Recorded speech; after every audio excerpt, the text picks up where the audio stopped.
দৌলতদিয়া থেকে এই মেয়েকে বিয়ে করে সুখের সংসার করতে চেয়েছিল এই ছেলেটি, কিন্তু হঠাৎ কি এমন হলো, তার মনে কি এমন প্রশ্ন জাগলো, কেনই বা তিনি এই মেয়েকে ডিভোর্স করতে চাচ্ছে, বিস্তারিত আমরা তাদের কাছ থেকেই জানবো। আপু, মূলত ঘটনাটি কি হয়েছে একটু বলেন তো। আসলে ভাইয়া, আমি তো দৌলতদিয়ায় ছিলাম। ওখানে ধরেন আমি প্রচুর টাকা ইনকাম করছি, কিন্তু কখনো সুখ পাই নাই। তো একদিন হঠাৎ করে ও ওখানে গেছে, তো জাস্ট আমাকে পছন্দ হয়েছে বলছে, আর ও চাইছে যে আমাকে মানে বিয়ে করে আমাকে সুন্দর একটা জীবন দিবে আর কি, আমার একটা ছোট একটা সংসার হবে। তো আমি ওর কথা মতো রাজি হইলাম, ও আমাকে ওখান থেকে নিয়ে আসলো, বিয়েও হইলো, সুন্দর সংসার করতেছি। মনে করছি যে যাক, পিছনে যেটা গেছে তো গেছে, তো আমি এখন ভালোই আছি। কিন্তু হঠাৎ করে এখন মানে মানুষের কথা মতো, মানুষের কথা শুই না, এখন ও আমার সাথে মানে আর সংসার করতে চাচ্ছে না। আসলে ভাইয়া, দোষটা কি আমার বলেন? মানুষ হয়তোবা অনেক কষ্টে পড়ে ওইখানে যায়, বা হয়তোবা কোনো একজন আর প্রবঞ্চনায় পড়ে ওখানে চলে যায়। তো এটা কি দোষটা কি আমার বলেন ভাইয়া? আসলে ভাই, আপনি তাকে বিয়ে করলেন, তাকে ভালো করার চেষ্টা করলেন, এখন কেন আপনি তাকে ডিভোর্স করতে চাচ্ছেন? ভাই, বিয়ে করছিলাম ভালো একটা সুন্দর জীবন দেওয়ার জন্য। তো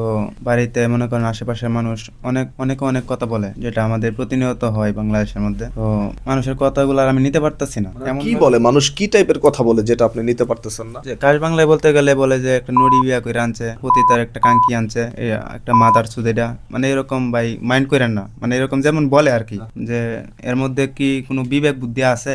ওর বাপটা তো ভালো মানুষ, ও কেমনি এই কাজটা করছে? তো এইগুলো কথা আমার বাপ মানিয়া যখন গালি দেয়, তখন আমার সহ্য হয় না। এখন ওরা বলছি যে দেখো এরকম বলে, এখন তোমাকে তো আমি রাখবো না। কিন্তু দেখেন, আপনি একটি মেয়েকে দৌলতদিয়া থেকে নিয়ে আসলেন, একটি যৌনপল্লীতে সে কাজ করত, সার্ভিস দিত, অন্যান্য ছেলেদের সাথে সহবাস করত। সেই মেয়েটিকে আপনি সেখান থেকে এনে ভালো করলেন, বিয়ে করলেন, নতুন একটি জীবন দান করলেন, আপনারা সুখে সংসার করছেন। এই মানুষের কান কথা শুনে আপনার মনে হয় না যে তাকে তালাক দেওয়াটা আপনার উচিত হবে না? ভাই, আমি চাই না তো তালাক দিতে, কিন্তু এখন বাধ্য হইতেছে। মানুষ আছে না, পরিস্থিতি শিকার হয়ে কিছু করে, আমারটাও এরকম হইতেছে আর কি। এখন এই যে আপু, আপনাকে সে নতুন একটি জীবন দান করলো, ভালো করলো, আপনারা সুখে সংসার করছিলেন, হঠাৎ আপনার জীবনে ঝড়, এই ঝড় থেকে এখন এই যে আপনাকে যে তালাক দিতে চাচ্ছে, এখন আপনার ভবিষ্যৎ প্ল্যানিং কি রয়েছে? তাহলে ভবিষ্যতে কি করবেন আপনি? ভবিষ্যৎ কি ভাই, আমার এখন দেখতেছি আমার ভবিষ্যৎই নাই। আমি চিন্তা করছিলাম যে আমার ভবিষ্যৎ ওই সবকিছু, কিন্তু ও যদি এখন আমার হাত ছেড়ে দেয়, তো আমার ভবিষ্যতের কি আছে? হয়তো বা মৃত্যুর পথ ছাড়া আর আমার কোনো রাস্তা আছে বলার? আমি কি আর নতুন করে কোনো জীবন সাজাইতে পারবো? বা মানুষ এটা ভালো চোখে দেখবে না, তো বলবে যে আমি খারাপ ছিলাম, খারাপই রয়ে গেছি, আমি ভালো হতে পারলাম না। মানুষ কিন্তু